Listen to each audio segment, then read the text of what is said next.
된다고 생각을 하는데요. 그 중에 연 10년이면 저희 그 김성욱 대표님이 좀 대통령도 좀 되셨으면 좋겠다라는 생각이 들고요. 최고위원 갖고 안 되는데 대통령까지 나왔어요 지금. 그리고 그 안보 자문은 네.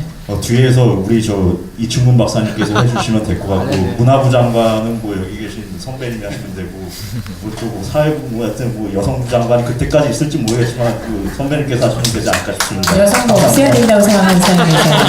왜 여성을 하는 거야? 기왕에 마이크 잡으셨으니까 마무리 발언해 주십시오. 정미영 대표님. 맞아요? 네. 네, 저는 제가 정의연대라는 걸 만들어가지고 지금 거기 회원이 몇백 명은 계시는데, 제가 그 분들한테 다 얘기합니다. 여러분, 내년 지자체 선거에서 시의원, 구의원 다 나가라고. 네.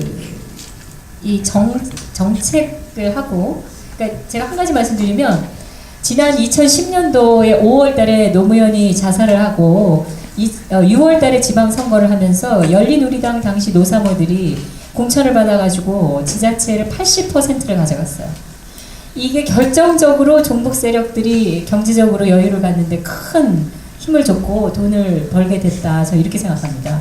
이자들이 얼마나 서민들한테 퍼지기로 했는지, 이 정치에 관심 없는 서민들이 이자들이 세뇌에 다 넘어가가지고 지금 얼마나 무서운지를 모르고 좋은 구청장, 좋은 시장 이러고 있는 경우도 굉장히 많고, 이자들이 다시 이번 내년 선거에서 다 지금 되려고 하고 있습니다. 근데 기존의 새누리당의 의원, 시의원, 구의원들이 돈에 넘어가가지고 매수를 당해가지고 불필요한 그런 잘못된 정책에 손들어주고 편들어준 경우가 여러 지역 자치구에서 있었더라고요. 이걸 막으려면 뜻있는 사람들이 실제로 정책을 움직이고 발언권을 가질 수 있는 자리에 가야 된다라고 생각합니다. 그래서 여기 계신 분들도 이 피선거권이 있으신 분들은 한번 꿈꿔보시기 바랍니다. 좋은 경험이 될 거고, 그리고 내가 가진 이 바른 생각이 대한민국을 움직인다라는 그거를 기억하시고, 전 내년 지자체에 지자체 화두도 종북 척결이 돼야 되고, 또 뜻있는 사람들이 또 많이 나가서 선량한 이 국민들이 많이 진출해가지고요, 그 자들을 몰아내는데 기여를 해야 된다고 생각합니다. 네, 감사합니다. 통일의 그날이 와야 연애를 시작하겠다는 우리 변희재 대표의 마무리 발언. 그런 말 한 적 없다니까. 이정희가 총리가 되는 그 위험성이 사라지는 거야. 자꾸 말을 바꿔요. 참고로 계속 저보고 여자 소개시켜달라고 하니까 장가갈 생각은 있어요. 저한테는 얘기가 없는 거 보니까 별로 신용이 없나 보죠. 제 심리하는 변 대표가 신용하지 않는 것 같습니다. 제가 오늘 그 경제 얘기를 많이 못한 것 같은데, 사실은 지금 대한민국 GDP가 한 24,000달러에서 5,000달러 왔다 갔다 하는데요. 지금 10년째 2만 달러에서 묶여있죠. 아마 복지 파퓰리즘 얘기 나올 때 주로 친노 종북 세력들이 대한민국 복지 수준이 OECD 최하 수준이다 이런 얘기를 하는데, 그럴 수밖에 없죠. 대한민국 지금 1인당 GDP가 OECD 최하입니다. 한 40위권밖에 안 됩니다. 아시아의 4마리 용이라 했던 홍콩 지금 37,000달러고요. 싱가포르 56,000달러고요. 대만도 우리보다 28,000달러 위입니다. 완전히 성장이 막힌 겁니다. 하나 따지면 더 심각해요. 지금 전체 상장사에서 제대로 흑자라고 내는 데가 삼성전자하고 현대차 2개밖에 없는데, 사실상 삼성전자 지금 스마트폰 이후에 다음 사업이 불투명합니다. 현대차는 이제 고가차에서 지금 완전히 밀려나고 있죠. 아주 기승 전환으로. 없는 거예요, 없는 거.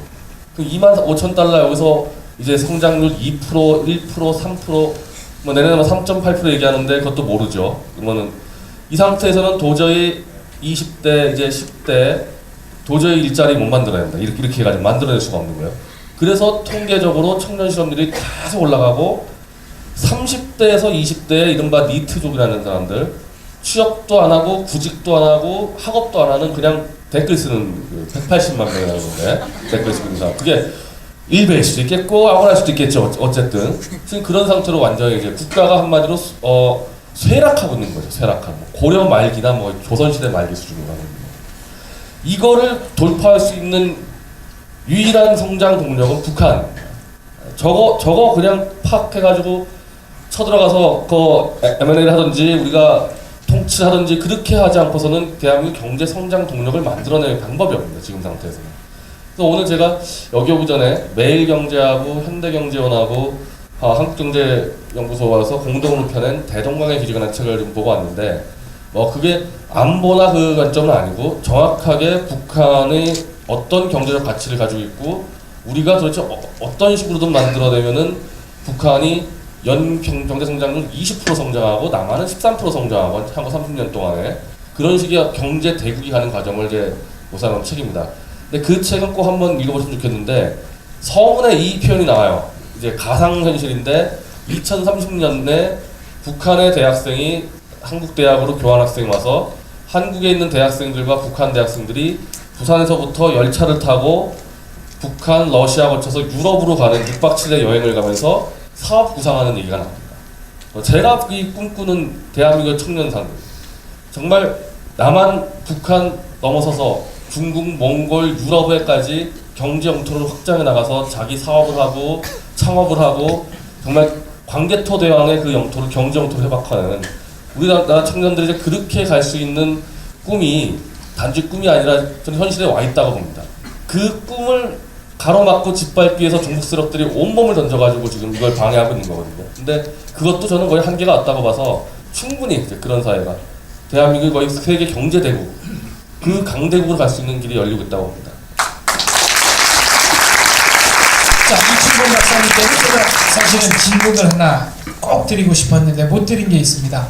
대한민국 공공기관이 만든 지도 중에 대한민국 공공기관이 만든 지도입니다. 이 지도 중에 연평도를 북한령으로 표기한 지도가 있다. 요것과 관련해서 2분 안에 마무리 멘트 같이 해주시기 바랍니다. 그걸 제가 연평도가 아니라 이제 백령도인데 내가 지금 이제 100% 다시 확인을 해봐야 됩니다.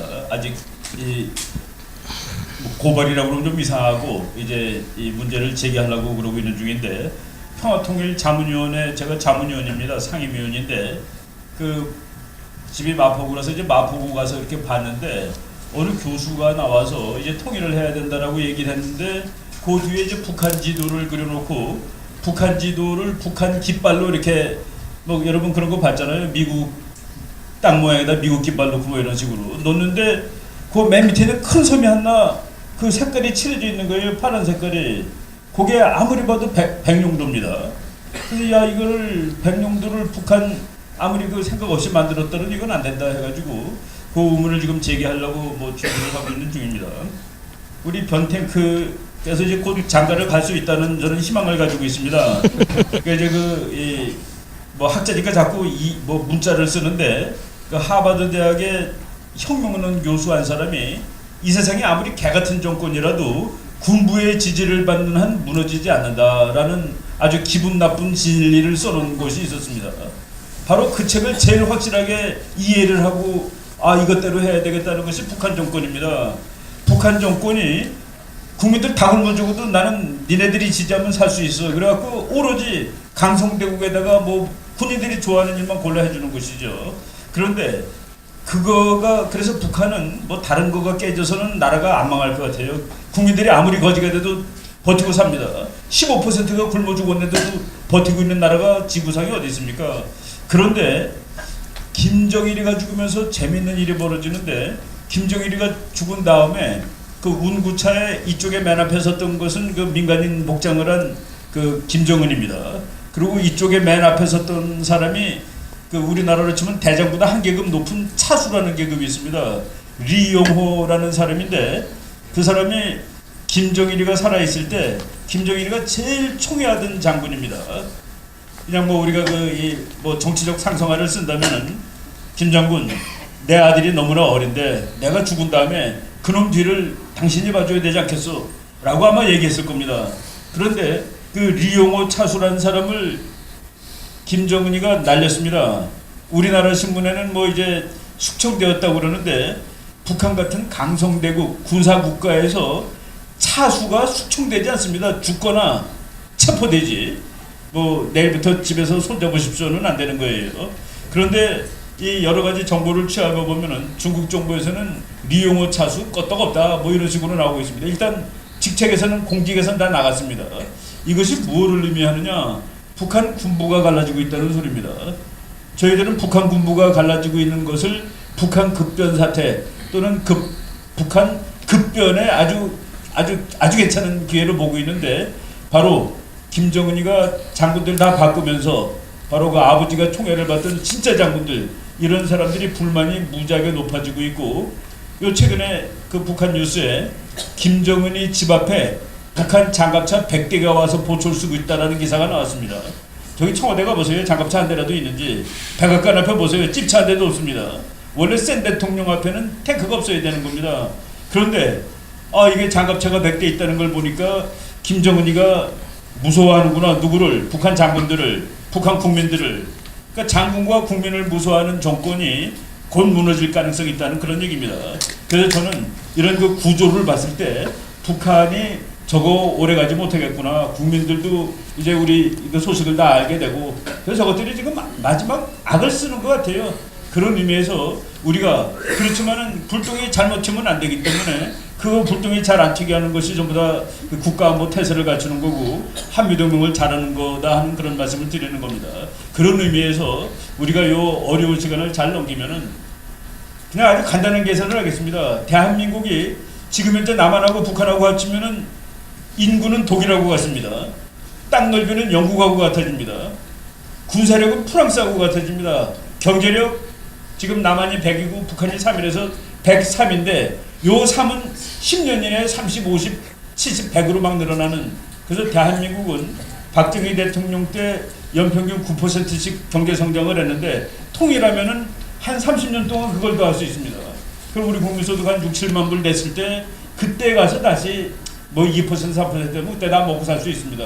바로 그런 좀 무진장한 가능성이 눈앞에 다가왔는데 우리가 그것을 반드시 일으켜야 됩니다. 그걸 막으려고 애쓰는 세력이 무지하게 많다는 사실 우리가 잘 인식하고 거기에 대처를 하면서 우리가 통일을 이루도록 노력을 해야 됩니다. 해야 되겠습니다. 예.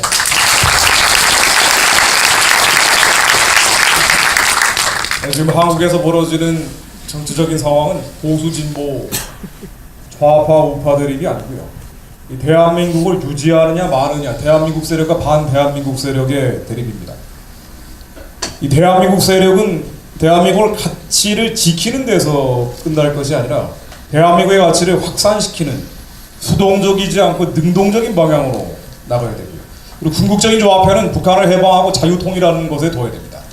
북한을 해방하고 자유통일한다는 것은 남한에 있는 내전적 상황을 끝낸다는 의미도 있지만, 심장부를 끝내서 내전적 상황을 끝낸다는 의미도 있지만, 더 큰 의미는 변대표나 여러분들이 이충 박사님 많은 분들이 말씀하셨던 것처럼 경제적인 데 있습니다. 통일 비용에 대한 이 환상을 깨셔야 됩니다.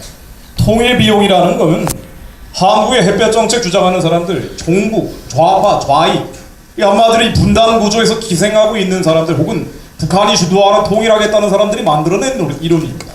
통일 비용이 아니라 통일 이익이 더 많죠. 통일 비용이 아니라 나중에 북한을 재건해서 얻어낼 이익이 더 많다는 겁니다. 우리가 자유 통일된다는 것은 이러한 내전적 상황을 끝낸다는 데서 그치는 게 아니고, 우리 7천만 넘는 인구를 갖습니다.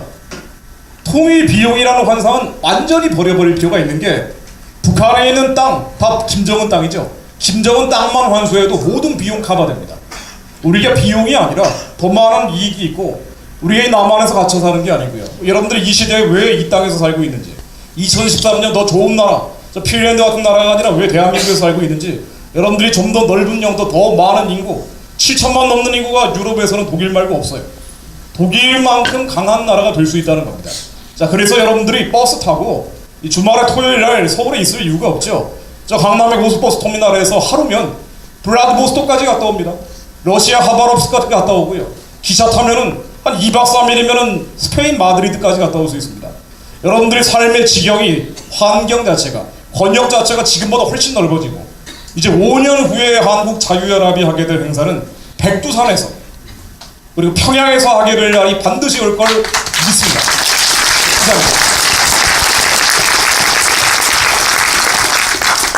보통 평범한 정치인은 이런 행사에 오면 시작하자마자 인사만 하시고 약 2, 3분 정도 의자에 앉아서 참석했다는 티를 낸 뒤에 퇴장하시는 경우가 다반사입니다. 그런데 오늘 한기호 의원은 끝까지 자리에 남아 계십니다.